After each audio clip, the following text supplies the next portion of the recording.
Good morning friend, আবার চলে এসেছি তোমাদের সঙ্গে দেখা করতে সকাল সকাল। তো সকালবেলায় আমার বড়মশাইয়ের সঙ্গে একটু মস্তি হয়ে গেল। তারপরে চলে আসলো আমার ছেলে স্কুল থেকে। তারপরে দুপুরে রান্নাও কমপ্লিট। এবার 4টের সময় ছেলে বলছে আমি কিছু খাবো।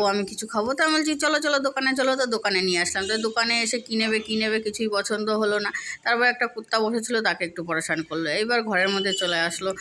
ঘরে এসে দেখে এদিকে ছোট্ট ফুচকাটা আছে, সে ফুচকাটা আবার এদিক থেকে ওইদিকে, ওদিক থেকে ওইদিকে, এদিক থেকে ওইদিকে, ওদিক থেকে এদিকে, এইটাই করতে লাগলো। তারপরে আবার একটু মস্তি করছে, এবার বসছে, একবার উঠছে।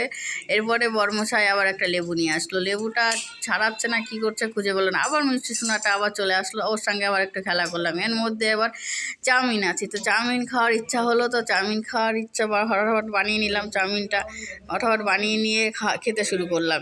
এদিকে আমি বর্মশাইকে ছাড়াই আমি খেতে শুরু করলাম। বর্মশাইকে বলেছি আসো, আসেনি এখনও, এর জন্য তাড়াতাড়ি খেতে শুরু করলাম। এর মধ্যেই ওর বর্মশাই চলে আসলো। এবার বর্মশাই আস্তে আস্তে বর্মশাই দিচ্ছে, তার আগে টপটপ খেয়ে নিচ্ছি। ওর আগে খাবে কি, আমি তাড়াতাড়ি খেয়ে নিচ্ছি। এদিকে ছেলেটা মস্তি করছে, খাচ্ছে কম, মস্তি করছে বেশি। ওর বাবা বলছে তুমি তাড়াতাড়ি খেয়ে নাও, নাহলে আমি তোমার খেয়ে নেবো। তারপরে বর্মশাই খাচ্ছে, তার সঙ্গে একটু মস্তি করা হলো। এবার ছেলেটা লুকিয়ে খাচ্ছে যেন ওর বাবা না খেতে পারে। তো প্লিজ ফ্রেন্ড, ভিডিওটা ভালো লাগলে চ্যানেলটা সাবস্ক্রাইব করে পাশে থেকো।